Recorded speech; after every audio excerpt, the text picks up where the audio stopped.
បាទសួស្តីបងប្អូនអរគ្នាថ្ងៃនេះខ្ញុំចែកលេខចំណេះដឹងអំពី TikTok នៅស្រុកខ្មែរគេបើករលួយហើយបងប្អូនអានេះ TikTok ខ្ញុំមួយខ្ញុំនឹងបង្ហាញតើគ្រប់គោលការណ៍ TikTok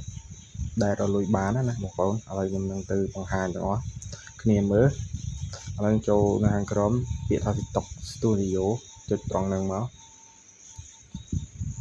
បន្តមកទៀតបងប្អូនមើលខាងឆ្វេងដៃនេះវីដេអូនេះរូបបដូរចុចត្រង់ហ្នឹងទៅយើងទៅមើលកន្លែងគោលការណ៍ TikTok គ្រប់គោលការណ៍ហើយយើងចុចបើកមក TikTok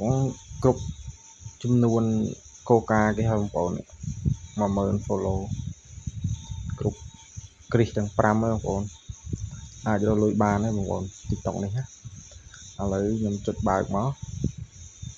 ខ្ញុំបើករកលុយហើយ TikTok ខ្មែរយើងណាចុចថយមកឥឡូវយើងទៅចង់ដឹងថា TikTok ហ្នឹងរកលុយបានប្រមាណអំពីគេឲ្យអញ្ចឹងណាឲ្យតាមការកដោឲ្យអីអញ្ចឹងណាឥឡូវចូលឆែកស្រី3មកឬអ្នកទី3ពាក្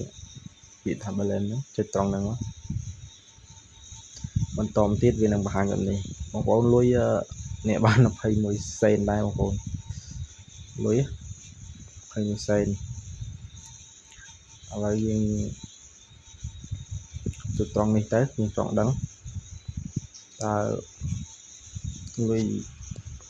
កាក់លឿងហ្នឹងដូរជាលុយបានប្រមាណទេបងប្អូនតារាងគេដាក់ក្នុងហ្នឹងកាក់ហ្នឹងណា